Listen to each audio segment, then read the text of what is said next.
Bonsoir à toutes et à tous et bienvenue dans notre émission Leadership d'Impact.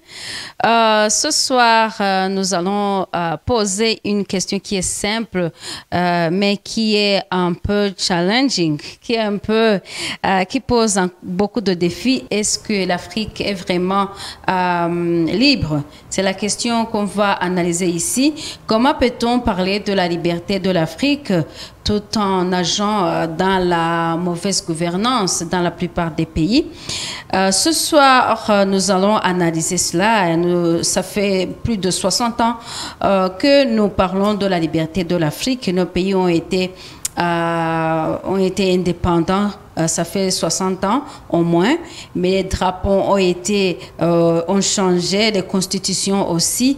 Mais derrière ces symboles, les peuples africains continuent de vivre sous le poids de la dette, des influences étrangères, ainsi que d'instabilité politique, même des influences socio-culturelles. Alors que on parle de l'Afrique qui a été libérée, qui est devenue indépendante. Alors, qui détient réellement le pouvoir en Afrique? Est-ce nos dirigeants? Est-ce des puissances étrangères? Ou ce sont des personnes qui détiennent des intérêts économiques et politiques, mais qui ne sont pas nécessairement des Africains? Alors, ce soir, avec nos invités, on va analyser cela. Et à la fin de cette émission, on espère que nos invités vont pouvoir nous donner, je dirais, une image de ce qu'est la liberté de l'Afrique peut ressembler, à quoi la liberté de l'Afrique peut ressembler, ou l'image même de l'Afrique libre dans, disons, 10 ans, 15 ans, 20 ans à venir. Dans cette émission, on va aussi analyser même le rôle des jeunes. Est-ce que les jeunes que nous avons aujourd'hui sont-ils libres? Parce que peut-être les plus âgés ont été colonisés, c'est difficile pour eux. Est-ce que les jeunes que nous avons aujourd'hui sont vraiment libres? Alors, sans trop tarder, je vais vous présenter les invités. Moi, c'est Solange Ayanone. Je suis avec Monsieur Kanyana Kabare Bernard. Bonsoir, Madame Solange. C'est le papa de la maison. Bonsoir et bienvenue. C'est pas la première fois. J'admire votre participation dans cette émission. Chaque fois qu'on invite Papa Kanyana, il est toujours ici, il est toujours présent. Merci beaucoup. Il est chercheur, il est écrivain, il a été journaliste et il maîtrise des sujets liés à l'actualité régionale et africaine, même internationale. Nous avons aussi Monsieur Alfred Camus Jasna, et il est le PDG de Charlegon Media Group, et il est ici aussi en tant qu'analyste. C'est un journaliste professionnel et il a différents médias en ligne, en imprimé.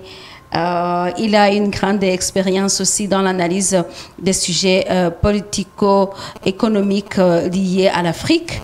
Bienvenue encore une fois, Alfred. Merci, Madame Solange. Et toi aussi, tu viens souvent. Merci. Oui. Merci aussi de ta participation. Merci. Alors, sans trop tarder, la question est simple. Est-ce que, pour vous, l'Afrique est libre? Récemment, le mois passé, on a célébré la journée de la liberté de l'Afrique. Les gens ont bu, ils ont dansé, ils ont prononcé des discours. Vous les avez suivis. D'ailleurs, Pan-African Movement, le Rwanda Chapter, ou le département du Rwanda a célébré aussi cette fête. Alors, est-ce que derrière les discours, derrière les danses, parce que quand il y a événement en Afrique, c'est-à-dire qu'il y a à boire, il y a à manger, il y a à danser. Donc, derrière ces manifestations, est-ce que l'Afrique est réellement libre, Alfred? D'abord, merci de m'avoir invité. Bon, le premier point que je voudrais d'abord notifier, c'est que vous savez très bien que tout le monde aime être libre.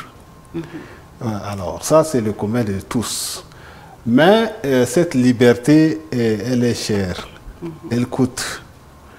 Et dans la plupart, surtout en Afrique, comme nous parlons de l'Afrique, vous savez que l'Afrique a passé par plusieurs étapes. Il y a d'abord la colonisation et nous sommes arrivés à l'indépendance, entre guillemets, parce que ce n'est pas une indépendance totale comme on le voit. Jusque-là, quelques pays se sont quand même démarqués à travers leur leadership. Et en ce qui concerne la grande majorité des États africains, ne ressentent pas, surtout au niveau de la population, il n'y a pas ce ressenti-là de cette liberté comme il le faut. Voilà, parce que quelque part, il y a des influences extérieures qui ont tendance à contrôler nos leaders chefs d'État en Afrique. Donc, ce qui fait que même si, quelque part, il y a des populations qui veulent vraiment vivre cette liberté-là dans le concret. Et cela ne leur permet pas. Et vous voyez, je donne des exemples, quand il y a des journalistes qui s'expriment, qui donnent leurs opinions, analysent, et les activistes et tout ça, ils sont menacés en retour par nos leaders africains, soit nos gouvernements africains. Et jusqu'à là, nous savons que les Africains sont encore assoiffés. Et l'Union africaine, qui est le grand leader, cette grande institution, ne fait rien pour accorder cette liberté-là à tout le continent africain. Voilà, je m'arrête là à ce niveau. Merci beaucoup. Papa Kanyana, est-ce que l'Afrique est libre si en tant que, peut-être je ne l'ai pas mentionné, mais souvent on le dit, en tant que aussi activiste des droits humains, est-ce qu'on peut dire que les Africains jouissent réellement de leurs droits en tant qu'Africains sur tous les points sociaux, économiques et politiques? Il a donné certaines faiblesses là où la liberté n'est pas vraiment acquise. Et selon vous, en regardant sous la perspective de droits humains, qu'est-ce que vous pouvez dire par rapport à ça? Merci pour la parole, Madame Solange. Je vais d'abord dire que la liberté est toujours assujettie à la jouissance des droits. On ne peut pas être libre quand les droits de la personne humaine ne sont pas assurés. Et pour parler de cette affaire, moi je voudrais revenir à l'année 1948. Vous avez toujours... 1948, c'est la Déclaration universelle des droits de l'homme. Et il y en a même qui disent droits de l'homme, quel est cet homme-là? L'Afrique n'était pas encore indépendante. C'est là son malheur.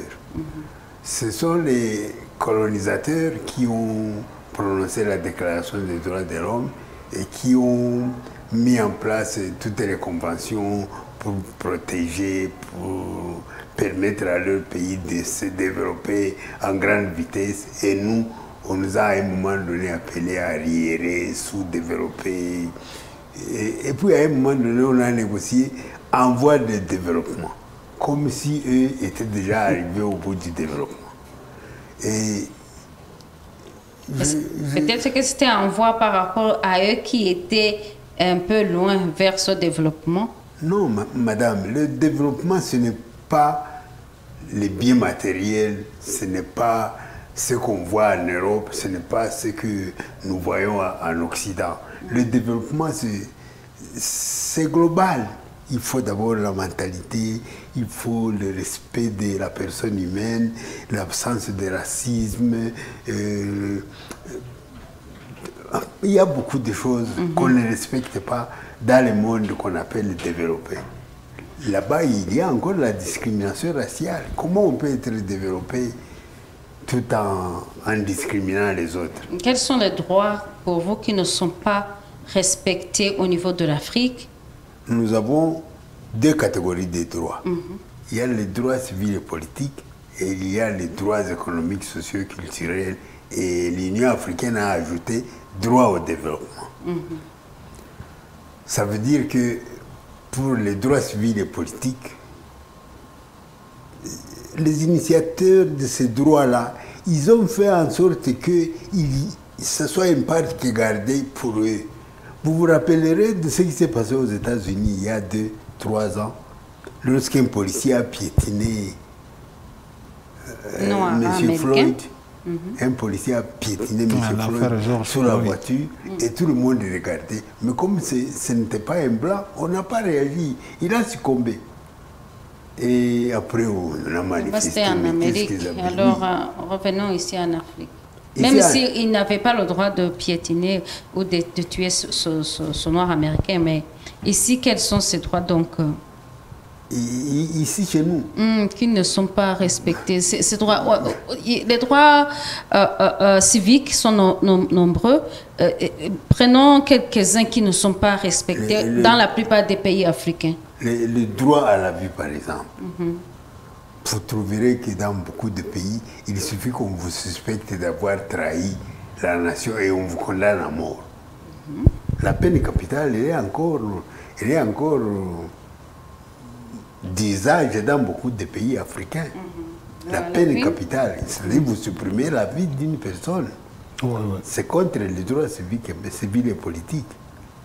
Et vous trouverez que certaines autorités dans certains pays, c'est une clique qui reste toujours là, même quand elle a 90 ans, elle est là en train de jouir et les autres croupissent dans la misère socio-économique.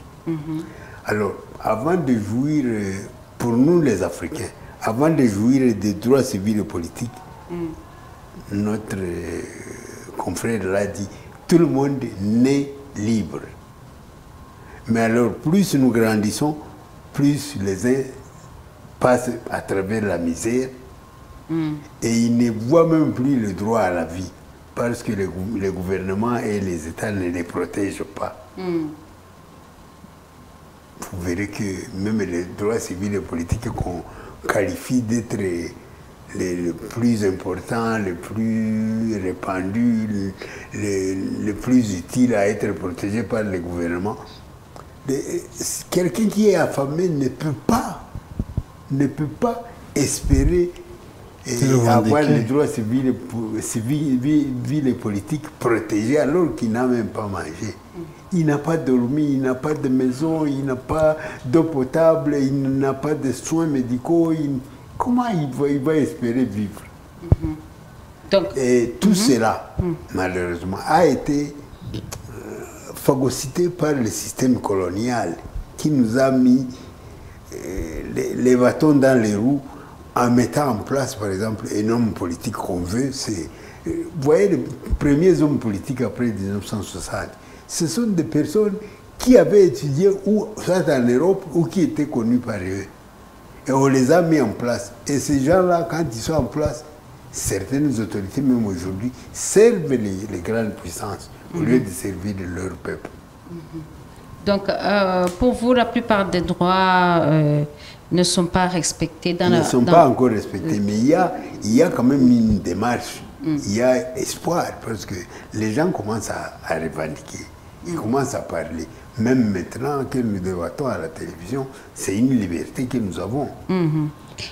Merci. Dans certains mais limitée, pays, hein? Elle est limitée, cette liberté. Mais on va y aller, c'est comme un pneu de tracteur.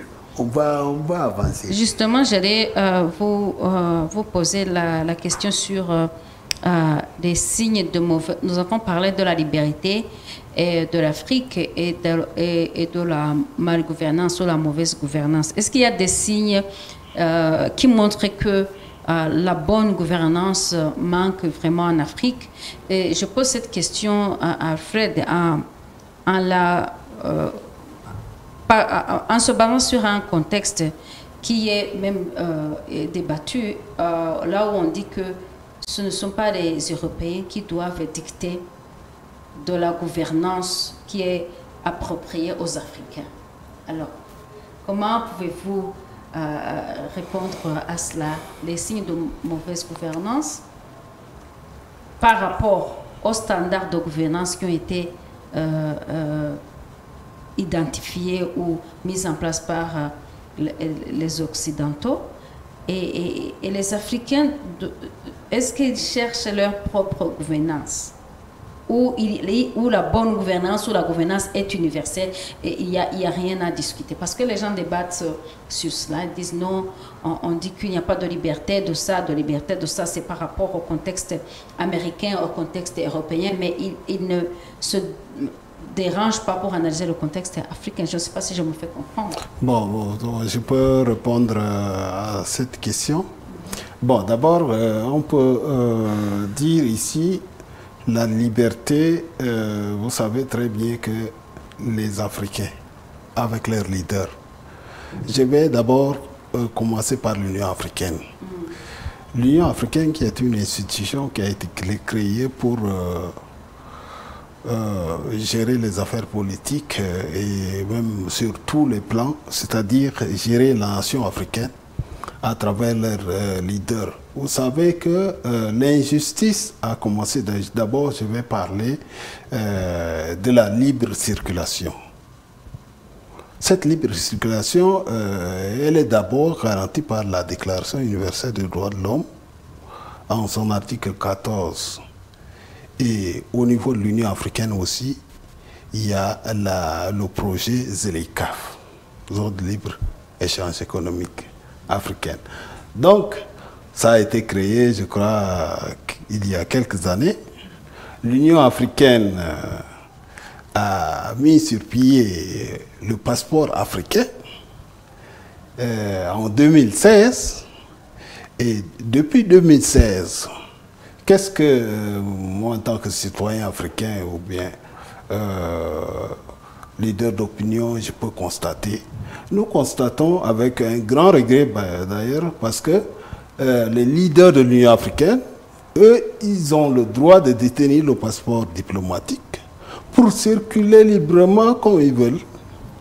Et depuis 2016, c'était ici à Kigali au Rwanda, que l'ex-défunt président tchadien Idriss Déby Itno, avec son homologue, le président de la République du Rwanda, son Excellence Paul Kagame, ont inauguré ce passeport. Et ça a été promis par l'Union africaine qu'au plus tard, en 2020, ça va entrer en vigueur pour les Africains. Le passeport ordinaire pour les Africains va entrer en vigueur. Mais cela a été retardé. Nous sommes aujourd'hui en 2025. En quoi c'est lié à la mauvaise gouvernance? Ça fait partie. Parce que quand vous parlez de l'Union africaine a d'influence directe sur nos États africains. Quand il y a quelque chose qui ne marche pas dans certains États africains, l'Union africaine peut sanctionner le pays. Donc, cette institution a aussi le pouvoir, mais ce pouvoir semble être contrôlé par l'extérieur, ceux qui la financent. D'ailleurs, je peux parler de l'Union européenne qui finance cette institution et les autres puissances aussi qui ne veulent pas que les Africains soient libres. Parce que circuler, ça veut dire aller chercher des opportunités. Donc, quand on ne vous donne pas le droit de circuler, ça c'est un frein. Ça c'est un frein au développement, c'est un frein aussi à la liberté. C'est contre la volonté des droits de l'homme. Alors, en quoi cela est lié à la mauvaise gouvernance? Donc, voilà, je parle de mauvaise gouvernance, ça c'est une institution continentale, mais elle est mal gérée. Mais lesquels qui sont à l'intérieur de cette institution de l'Union africaine? Donc, à chaque fois, on nomme un président, on nomme un président, mais on ne le vote pas. Le président de l'Union africaine est nommé. Donc, c'est à tour de rôle qui passe. Chaque une année, 2 ans, on passe d'un président à un autre, sans être élu. Donc, Ça, déjà, c'est un problème. Si seulement le président de l'Union africaine est élu, ça sera mieux. Élu par les citoyens africains eux-mêmes, pas par les chefs d'État ou bien par la voix des gouvernements africains. Parce qu'il n'y a pas de transparence là au niveau de cette institution. Donc ça crée une malgouvernance parce que d'une manière ou d'une autre, ces chefs d'État-là n'ont pas de compte à rendre, que ce soit à l'Union africaine, que ce soit aux citoyens africains. Donc ils font ce qu'ils veulent. Et chez eux aussi, ils font ce qu'ils veulent. Quelques rares de certains chefs d'État adoptent les étapes de la bonne gouvernance. Et ils sont rares, ils ne sont pas nombreux. On peut les compter au bout du doigt. Voilà. Et peut-être que je reviens à Kanyana sur justement les indicateurs de la bonne gouvernance. Il avait parlé du vote des présidents de l'Union africaine. Il y a même... ça, ce sont les élections. Est-ce qu'il y a d'autres signes de mauvaise gouvernance qu'on peut même identifier? Il a parlé de l'Union européenne, mais au niveau même des Africains, des pays africains, qui entravent la liberté même de l'Afrique. Alors, ces indicateurs ont été déterminés par l'Occident. Comment les domestiquer dans le continent par les leaders africains? Merci beaucoup, mais commençons d'abord par les mandats présidentiels en Afrique. Nous sommes au Rwanda. Ici au sud, il y a même aujourd'hui des réfugiés qui sont nés du fait que le président prédécesseur de l'actuel n'avait pas voulu quitter le pouvoir après l'expiration de son mandat. D'ailleurs, on dit la crise de 2015, c'est la crise du second mandat, ou du troisième mandat, je crois. Et en République démocratique du Congo, c'est la même chose. Mais les Africains disent, qui vous a dit que les gens doivent quitter le pouvoir, alors que les citoyens peut-être les cherchent encore? Non, parmi les indicateurs de la bonne gouvernance, il y a l'alternance au pouvoir. Parce que quand une seule personne dans une république reste président pendant autant d'années qu'il veut, il pourra arriver à abuser. Et l'exemple n'est pas loin. Maintenant, les Africains parlent parce que nous sommes de plus en plus libres.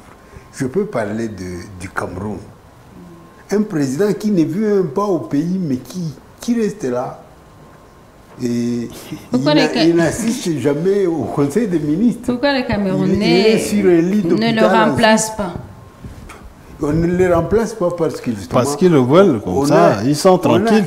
On a les cordes dans les pieds, on ne peut pas avancer. Si on avance, les Occidentaux tirent les ficelles. Vous savez comment Amadou Ahidjo avait été au pouvoir au Cameroun? Vous savez comment Marien Ngouabi avait été tué au Congo-Brazzaville? Vous savez comment Chris Olympia a été tué au Togo? Vous savez comment Lumumba a été tué moins d'une année après qu'il soit Premier ministre du Congo? Il y en a qui ne le savent pas. Oui, on ne le sait pas. C'est dommage, parce que nous, on nous apprend les montagnes de l'Europe et nous ne savons même pas comment s'appellent les villages où nous habitons. Voilà un problème. Nous devons apprendre à devenir des Africains. À un moment donné, le maréchal Mobutu avait osé prôner le recours à l'authenticité. Il a parlé des changements de noms et tout le monde a adopté. Mais dès que le maréchal est parti avec sa mauvaise gouvernance, voilà, maintenant tout le monde est allé creuser les noms chrétiens qui lui avaient appartenu il y a longtemps et qui avaient appartenu même à ses grands-pères. Il y a des gens qui ont 4 noms chrétiens. C'est pas seulement, même dans les autres religions, il existe des noms. Oui. Même en islam, les gens prennent les noms Oui. Oui. Donc, vous avez parlé C'est un de problème l'alternance, d'identité. l'indicateur qui n'est pas respecté, de la gouvernance, de la bonne gouvernance. Vous avez parlé de l'alternance Oui. Je peux politique. Oui, oui, Il y a rapidement. la mégestion socio-économique. Nous prenons un exemple ici à côté. Quand vous apprenez que, d'ailleurs, le salaire du président Tshisekedi n'est pas connu, il ne l'a jamais dit.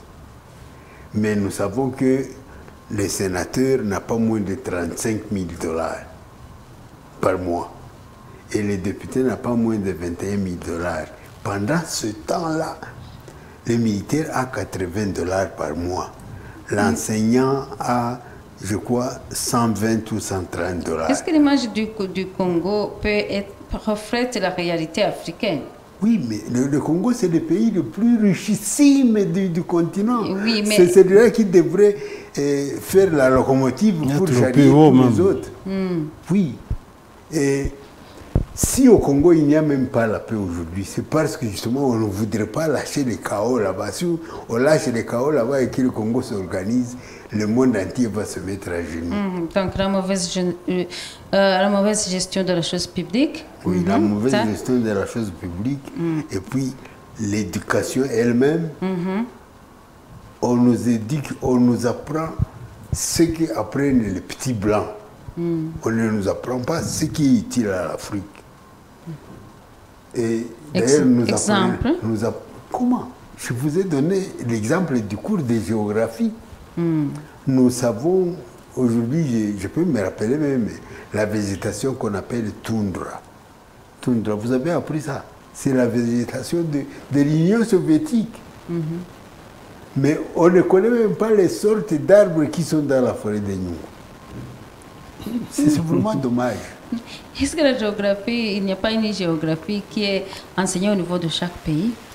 La géographie qu'on nous apprend ici, c'est une géographie locale, mais elle est calquée sur ce que veulent ces gens-là. Aujourd'hui, on ne peut pas, par exemple, je donne un seul exemple. Vous avez toujours suivi que on dit que les minéraux congolais n'existent pas au Rwanda. N'est-ce pas? Parce que tout simplement, à l'ouest du lac Kivu, il y a le Congo et à l'est, il y a le Rwanda. Mais on oublie une chose. Dans le lac Kivu, il y a les îles. La grande île du Juif, l'île d'Iko, l'île de Nkombo, l'île de Ibinja, l'île de... partout là. Je vais vous dire comment ces îles-là prouvent que la géologie occidentale du lac est la même géologie qu'à l'est, ici au Rwanda.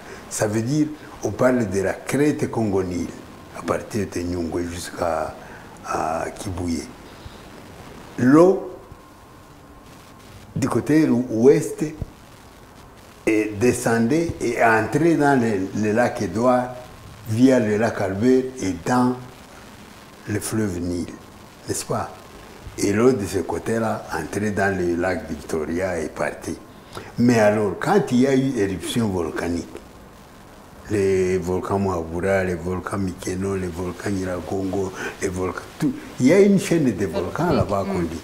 Quand il y a eu éruption volcanique, alors il y a eu beaucoup de laves qui forment aujourd'hui une partie de Musanze, une partie de Ruavu, une grande partie de Goma, une grande partie de Minova et une grande partie de Massissi et Rutshuru. Alors les laves là ont bloqué le cours d'eau. En bloquant le cours d'eau, alors les eaux ont formé des flaques. Et les flaques, plus l'eau entrait, plus ça montait. Et les collines les moins élevées ont été englouties. Et se sont peut-être démolies dans l'eau. Mais la montagne, au sommet de laquelle se trouve Idui, c'est ça que nous voyons, il est Idui. Même Nkombo, c'est le sommet d'une montagne.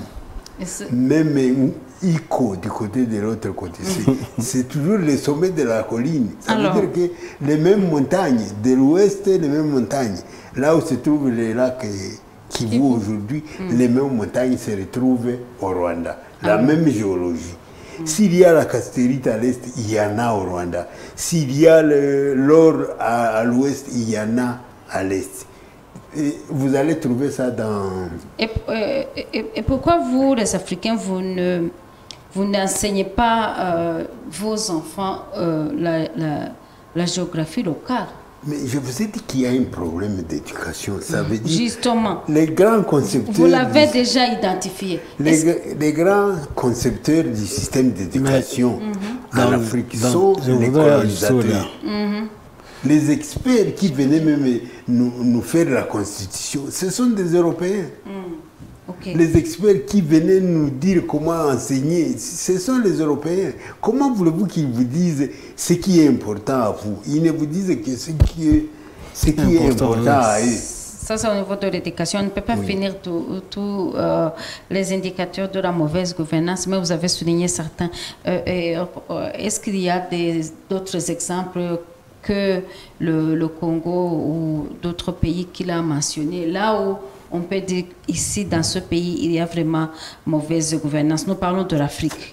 Est-ce que l'image de la RDC, l'image de certains pays qu'il a mentionnés, est-ce que c'est la même là où... Oui, ça peut exister partout. En Afrique, d'ailleurs, nous avons beaucoup de pays. Par exemple, je donne un exemple, le Niger et le Tchad. Donc, à l'ouest du Tchad et à l'est du Niger, c'est-à-dire les frontières, ces zones-là, il y a du pétrole. Quand tu traverses la frontière, du côté du Niger, il y a le pétrole. Du côté du Tchad, il y a le pétrole. Donc tous les deux pays sont des pays pétroliers. Donc ça, c'est des exemples. Mais je remonte au niveau de la réforme de l'éducation. D'abord, quand on réforme l'éducation, on va passer forcément par l'histoire. Et quand on enseigne bien l'histoire, cela veut dire qu'on enseigne, on va former des bons hommes pour l'avenir. Mais pour réformer l'éducation, l'idée doit venir du grand leader de ce pays, c'est-à-dire l'idée doit venir des chefs d'État africains. Et donc, tant que nos chefs d'État africains ne mettent pas le doigt sur ce côté de la réforme de l'éducation, ça sera un peu compliqué. Vous voyez? Donc tout sera bloqué. Parce que un ministre ne va pas se lever un petit matin sans l'aval du Premier ministre réformer l'éducation. Ou soit le Premier ministre ne va pas se lever et réformer l'éducation sans l'aval du Président de la République. Donc quelque part aussi pour réformer, le président en tant que chef d'État ou bien le pays entier va faire face aux ennemis qui ne veulent pas que nos systèmes d'éducation fonctionnent comme il se doit fonctionner par rapport à nos réalités en tant qu'Africains. Enseigner la vraie histoire de notre continent et non les fake histoires entre guillemets, c'est-à-dire enseigner l'histoire des grandes puissances étrangères à la place de notre propre histoire. Donc, tant qu'on ne connaît pas sa propre histoire, ça sera très difficile de s'affirmer. Donc, l'identité en tant qu'Africain sera bafouée, c'est-à-dire que l'Africain en tant que tel ne sera pas digne de s'affirmer n'importe où que ce soit. Où est-ce que l'Afrique doit commencer? Est-ce que c'est au niveau de l'éducation? Est-ce que c'est au niveau de la politique? Est-ce que c'est au niveau du développement?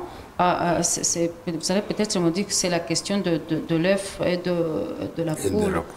Bon, là où l'Afrique doit commencer, il y en a le point. Donc, j'ai donné le premier point. L'initiative doit venir du chef de l'État.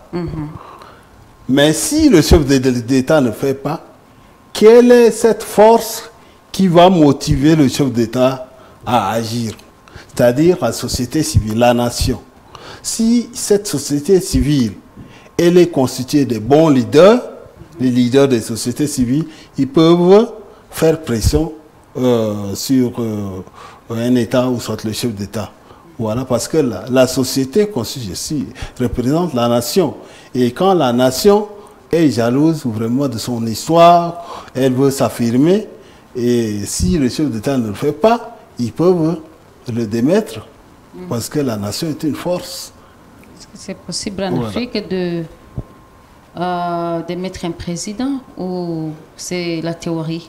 Donc, quelles sont la part de responsabilité de nos dirigeants dans cette liberté dont nous rêvons, dont nous parlons souvent, de la liberté de l'Afrique? Il a parlé donc de prendre l'initiative pour amorcer le changement, mais est-ce qu'il y a d'autres rôles que les leaders africains doivent jouer? La réforme, il a parlé de la réforme éducative.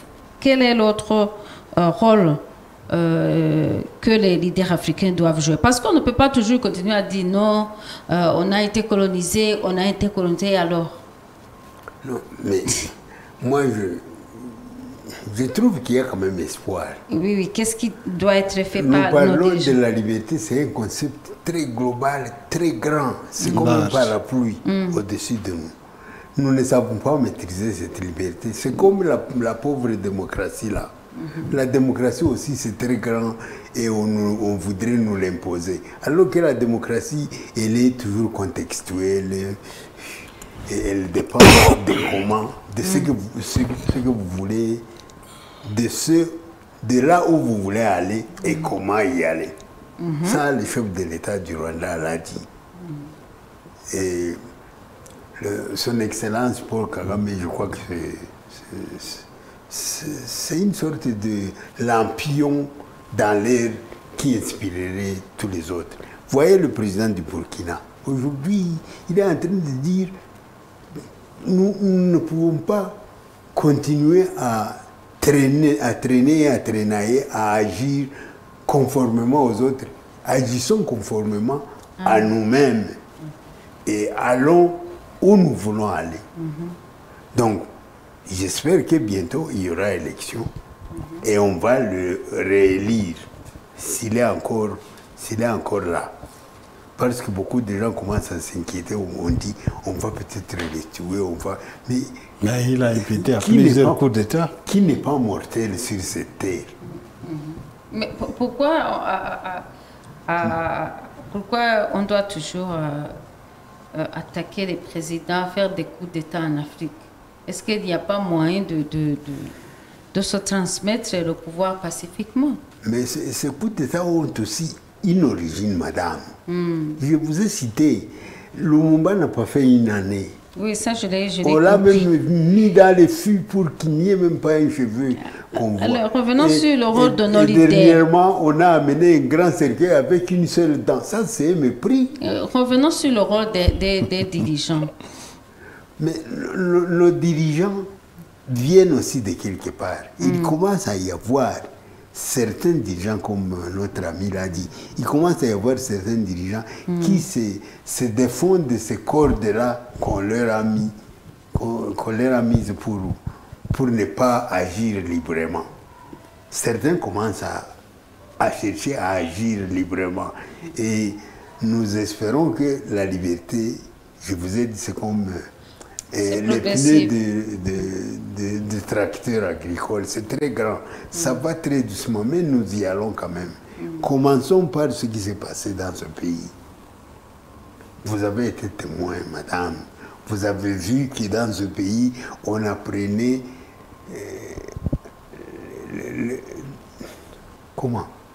les cours de Kinyarwanda. Les cours de Kinyarwanda. On allait jusqu'à l'université, on faisait 4 ans ou 5 ans à l'université en train d'apprendre le Kinyarwanda. Seulement circonscrit sur ce petit pays, quelqu'un qui est licencié. C'était une façon de limiter la personne. Donc, il ne peut pas, c'est la linguistique. Mais les Chinois, ils étudient dans leur langue. Mais ça s'impose, hein, une langue, ça s'impose. Ça peut s'imposer sur le plan national. Après, ça va, je comprends, ça s'impose, je suis d'accord. Que ça s'impose au niveau de tout le monde, pas au niveau de quelqu'un qui l'apprend et qui qui prétend qu'il est licencié et qui impose aux autres tout ce qu'il veut. Moi, j'ai enseigné à Kibéo en 87-88. Vous imaginez qu'il y a un élève, une élève qui avait seulement échoué avec 30% en Kinyarwanda, seulement, alors qu'il avait 66% au total et qui ne pouvait pas passer de classe. Oui, bon. Comment un enfant né au Rwanda peut échouer en Kinyarwanda? Alors, comment répondre comment trouver des solutions à ça? Comment les Africains peuvent valoriser, c'est d'ailleurs la prochaine question, peuvent valoriser leur langue, valoriser le savoir-faire traditionnel? Parce que quelqu'un m'a dit récemment, quand il a la toux, il ne prend pas de comprimés parce qu'il dit, mais les comprimés, c'est les herbes qu'on a pris, que nos grands-mères utilisaient. Alors, je les prends, peut-être avec risque de surdosage, mais quand même, ça traite. Je voulais dire, quand est-ce que l'heure va sonner pour valoriser la langue, les langues africaines, valoriser le savoir-faire traditionnel et même l'identité, même l'africanité, valoriser l'africanité plutôt que je dirais la division même des États. Parce qu'il a parlé de passeport. Oui. Si on valorise l'africanité, on n'aura pas besoin d'un passeport rwandais, passeport burundais, passeport congolais. Il y aura un passeport commun pour tous les Africains. Alors, quand est-ce que cette heure va sonner? Tel que pour les chefs d'État égoïstes, ils peuvent, leurs citoyens peuvent détenir 2 passeports, par passeport africain, de l'Union africaine, et passeport national. Oui. Où en est le problème? Il n'y a pas de problème. Mais le problème, c'est quoi? C'est la fierté, le leadership. Il y a ce manque-là en Afrique. On n'en a pas beaucoup. Mais les vrais leaders. Mais les missions... Mais vous voyez au niveau des chefs d'État, quand vous prenez l'Afrique du Nord, il n'y a rien. Un leader panafricain, il n'y en a pas. En Afrique de l'Ouest, il y en a au moins 3. Prenez ici en Afrique de l'Est, il y en a au moins 2 ou 3. Vous voyez? Et en Afrique du Sud, il y en a au moins 1, on peut le dire. Mais vous voyez, quand on fait le total, je ne peux pas citer les noms, mais pour les avertir, ils savent déjà de qui il s'agit, ces chefs d'État. Donc, quand il y a un manque comme ça, mais quand même, le peu que nous en avons, il faut que nous, en tant qu'Africains, encourageons ces chefs d'État-là. Le peu, ceux qui font le minimum, ceux qui affichent leur fierté africaine, là, il faut les soutenir parce qu'ils sont des bons leaders, que d'ailleurs beaucoup des Africains souhaitent qu'ils soient chez eux comme président. Donc c'est en faisant cela qu'on va motiver nos frères et sœurs des autres pays à exiger cela dans leur pays. Et au fur et à mesure, les pays vont rejoindre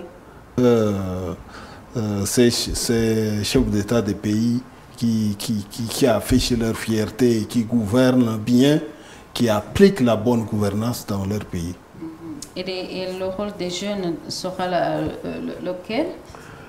Le rôle des jeunes, même pas des jeunes seulement, même de nous adultes, c'est de savoir s'assumer, savoir choisir. Ne pas se laisser entraîner par tout ce qui est par les vents qui proviennent de la colonisation et qui viennent de l'extérieur. Je vous donne un exemple, madame.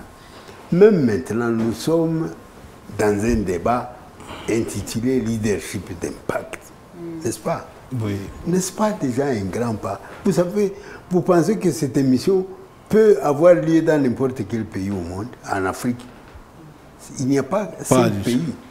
Ce n'est pas n'importe quel pays où on peut retrouver cette émission. Et ce n'est pas dans n'importe quel pays qu'on peut parler comme nous parlons ici. Ça veut dire que nous pouvons déjà commencer à nous acclamer. Nous sommes déjà en avance pour ce qui est de la bonne gouvernance et de la liberté. Moi, je vous ai dit, exemple personnel, je suis né au Congo. Au lieu de croiser un militaire le soir, il était bon de croiser peut-être un lion qui est déjà qui est déjà, non, qui a déjà mangé et qui peut ne pas vous voir, vous passez à côté, vous arrivez. Mais un militaire, il vous approche, il vous demande l'identité, il vous demande les cartes de baptême, il vous demande... Et puis il commence à activer son fusil si vous n'avez pas la photo de Mobutu. C'est des billets. Est-ce que ça se fait seulement au Congo ou c'est même le cas dans la plupart des pays africains? Non, moi je parle de ce que je connais. Mais vous lisez aussi, vous suivez les actualités? Je sais ce qui se passe ailleurs, mais ça m'a marqué. Cela m'a marqué. Est-ce que vous êtes malade, vous allez dans un hôpital, notre ami vient de parler de la pharmacopée. C'est même vous qui avez dit ça. Vous allez dans un hôpital, vous êtes sur les lits de l'hôpital, vous n'avez pas de médicaments, mais on vous les prescrit. Alors il y en a qui préfèrent aller chercher des herbes pour se faire soigner en état à l'hôpital. Et d'ailleurs, certains hôpitaux n'ont plus de lits que ce que les Blancs ont laissé. Dans la plupart des pays africains? Oui, ça j'ai vu. Mais vous voyez par exemple, il y a des bâtiments scolaires qui ne sont bâtiments que ce que les colonisateurs ont laissé. Les autres bâtiments scolaires, c'est en planche. Ça, nous avons parlé du rôle de nos dirigeants qui doivent prendre l'initiative, changer les choses et même promouvoir l'identité africaine. Vous l'avez mentionné, mais et le rôle des parents, des adultes, c'est lequel dans cette africanité dont nous parlons, et le rôle des jeunes? C'était la question que j'avais posée. Le rôle des jeunes, d'abord, c'est de savoir faire les choix, j'ai bien dit, de s'assumer et d'accepter que ce qui est là, protégé par le gouvernement, par exemple, je parle de ce pays, ce qui est protégé par notre gouvernement est bon pour pouvoir cheminer vers plus de liberté. Et il faudra aussi que ces jeunes évitent d'écouter ce qui vient de l'extérieur, parce que actuellement les réseaux sociaux, ça ne fait que démolir. C'est très rare qu'on trouve un message sur les réseaux sociaux qui construit la personne, c'est rare. Il y en a même qui passent leur temps à parler de la santé, mais ils ne font que chercher à gagner. Choisissez de suivre les bons leaders et ne pas écouter ce qui vient de l'autre côté. Et on va bien avancer. Si j'étais au Burkina, je ne suivrais que le président. Si j'étais au Niger, je ne suivrais que le président. Ici où je suis, je le suis toujours. D'ailleurs, je vais même donner un cas. Vous savez qu'en Afrique, partout, il y a des chaînes de télévision. Presque chaque pays a une télévision nationale. Mais très rares sont les citoyens intellectuels qui suivent les télévisions de leur pays. On paye des canaux plus, on paye des je ne sais quoi, à regarder les histoires là les chimères, moi je veux dire. Et quand on dit qu'il y a une formation, par exemple, il y a un vieux qui a découvert que cultiver, prendre l'engrais chimique et mélanger avec l'engrais organique, ça peut produire plus. Ça, on ne sait pas, alors que ça se passe chez soi. Oui, merci beaucoup. On va vers la fin de notre émission, mais cela va même au-delà de la vie politique et même économique, même si c'est un peu lié. Aujourd'hui, j'ai accompagné quelqu'un à Sororo dans une cérémonie de funérailles, funéraire, et on discutait on se demandait comment tout le pays deviendra des cimetières. Parce que tout le monde veut imiter les Blancs. Vous voulez mettre les fleurs, les bétons, et même alors que chez eux, ils ont déjà commencé à ne pas utiliser le béton et les carreaux. On incinère même les corps. Oui. On n'enterre plus. Alors, même l'enterrement, ils sont revenus aux méthodes traditionnelles d'enterrement, les méthodes de mettre le corps dans la terre et c'est fini. Alors qu'après 25 ans, le corps n'est plus, vous pouvez utiliser la même espace. Alors, on se demande pourquoi on veut toujours imiter, même jusque dans la vie de l'autre. Là, on veut imiter, les Africains veulent imiter les Blancs dans toutes choses. Alors, est-ce que réellement, ma question est celle-ci, est-ce que l'Afrique pourra réellement se libérer économiquement, culturellement, sans faire une rupture radicale des puissances, avec les puissances qu'il a ce qu'on libérées. peut répondre, c'est que on ne peut pas vivre sans l'autre. On se complète, que ce soit l'Occident ou soit l'Afrique. Mais il faut savoir faire la part des choses. Est-ce que ce que nous copions de l'Occident nous sert à quelque chose? Est-ce que ce que nous copions nous sert à évoluer? Nous sert vraiment à améliorer nos conditions de vie et tout? Mais si on constate que ce que nous copions ne nous sert à rien, mais nous-mêmes, il faut qu'on se pose la question. Est-ce qu'on a quelque chose de propre à nous qui existe dans le passé ou pas? Parce que si on remonte dans le passé, c'est l'Afrique qui a fait l'histoire. Si les gens racontent des conneries, ils disent que bon, l'Afrique n'a pas fait l'histoire, l'Afrique a fait l'histoire. Quand on parle de l'Égypte antique, c'est les Noirs qui ont fait l'histoire. Quand l'Égypte antique existait, où étaient les autres? Mais eux, ils ont eu l'intelligence Non, c'est ce qu'on appelle, c'est de la ruse. C'est de l'intelligence nocive. C'est ce qu'on appelle l'intelligence nocive. Ils ont cette intelligence pour faire du mal. Mais l'Africain a l'intelligence pour faire du bien.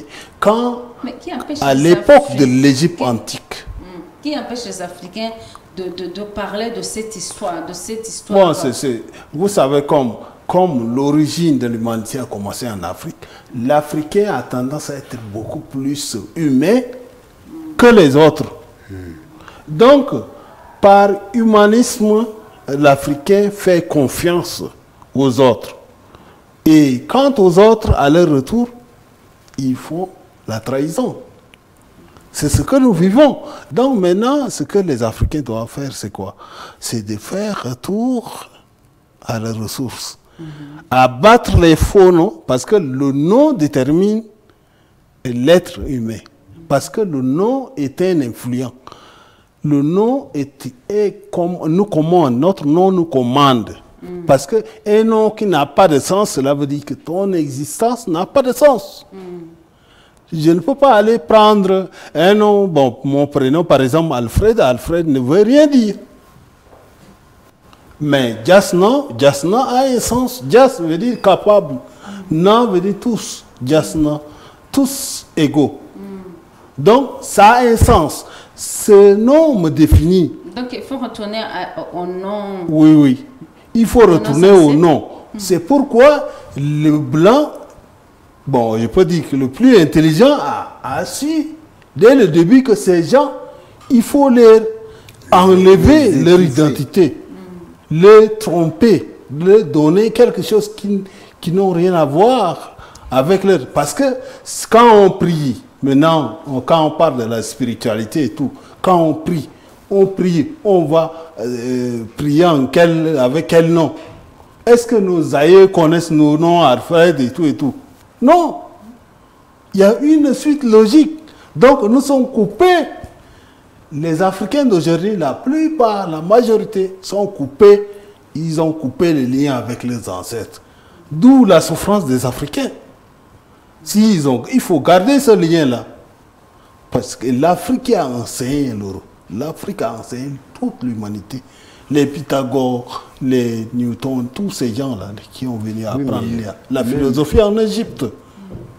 Même ici, au Nord Kivu, on a découvert l'os d'Ishango à partir duquel les théorèmes de Pythagore étaient connus par les Africains, avant Pythagore. Mais, donc, en allant à la fin, il y a un problème que vous n'avez pas mentionné. J'aimerais que vous fassiez un commentaire par rapport à ça. C'est la corruption qui mine les Africains et qui mine même les leaders. Je m'attendais à ce que vous en parliez, mais on voit que la plupart des pays ou même des leaders sont corrompus. de sorte qu'ils peuvent même vendre leur pays. Oui. Ah oui. Oui. Alors, et certains ne découragent même pas la corruption qui mine les différents secteurs économiques, et développementés. Voilà, et Bon, ce politiques. que je peux dire à ce niveau, en ce qui Rapidement, concerne la rapidement. corruption, c'est que pour décourager les corrompus, il faut que la société africaine, en tant que telle, la masse africaine, n'encourage pas, ne suit pas ces leaders corrompus et bien identifiés.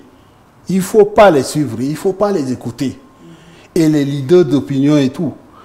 On ne suit pas un leader parce qu'il est beau ou bien parce qu'il parle bien. Non. Qu'est-ce qu'il présente et qu'est-ce que son programme aura de l'impact? Quel sera l'impact de son programme dans nos sociétés? Sans ça, ce n'est pas la peine de suivre ces gens. Parce qu'ils seront là pour ramasser les voix de ces peuples pour maintenant les vendre et récupérer de l'argent en retour. Et ça, c'est dommage. Donc, on appelle les Africains de manière générale à suivre les leaders responsables, les leaders qu'on les reconnaît par rapport à ce qu'ils font, par rapport à ce qu'ils disent et respectent ce qu'ils appliquent. Voilà. Merci. La corruption, qu'est-ce que vous en... La corruption, pour moi, on est même corrompu depuis la naissance. À cause de la misère. Nous, franchement, madame, et mon confrère là-bas, vous naissez dans une famille misérable. Vous n'avez rien pour vous couvrir. Vous n'avez pas d'eau, vous n'avez pas de savon, vous n'avez pas de berceau, vous n'avez rien. Donc, ces privations-là, quand vous allez à l'école primaire, vous étudiez dans une paille pendant que le chef de l'État vit dans les buildings. Vous êtes déjà prêt à acquérir ce que le chef de l'État a parce que vous vous croupissez dans la misère. C'est là l'origine de la corruption. Ce sont des privations qu'on cherche à... On cherche à récupérer les manques, les manquants. Qu'on a eu depuis l'enfance. Merci Ça beaucoup. traumatise l'esprit. Je vais terminer. Même si on a vécu des privations, il faut arriver philosophiquement à s'assumer et à accepter. C'est-à-dire, on dit à Kinyarwanda, Kuyakira. Être satisfait avec ce qu'on a, le minimum. Ce n'est pas nécessaire que nous allions tous au supermarché pour acheter. Moi aussi, je peux aller acheter les amarantes au marché et les légumes, et même les arachides, et je mange, et je suis bien chez moi. Ce n'est pas nécessaire que je mange la viande chaque jour. D'ailleurs, la viande, elle n'est pas bonne pour la santé. Merci beaucoup, Kanyana. Donc chez nous, on dit un enfant mal nourri ne peut pas être leader parce que même s'il devient grand leader aussi, il aura toujours ce manque. Donc il n'aura pas ce sentiment de servir les autres. Ok, merci beaucoup. Merci, chers téléspectateurs, téléspectatrices, vous qui nous suivez depuis chez vous, partout en Afrique. L'émission, c'est Leadership d'Impact. On a parlé de la liberté de l'Afrique, de la décolonisation. On a parlé du rôle des leaders, des rôles des jeunes, des rôles des adultes et du rôle aussi de la société civile qui est une partie prenante de ce qui se passe dans les pays. Alors on conclut en disant que l'union fait la force. Si les Africains se mettent ensemble et qu'ils essayent de trancher les différends entre pays et qu'ils essayent d'avoir une même vision selon les intervenants et qu'il y ait une réforme économique, une réforme éducative et une réforme même politique, c'est sûr qu'il y aura la liberté de l'Afrique. Merci beaucoup, Alfred. Merci. Merci aussi, Kanyana. C'est moi qui vous remercie. Merci aussi à vous tous qui nous suivez. Au revoir, c'est à mardi prochain.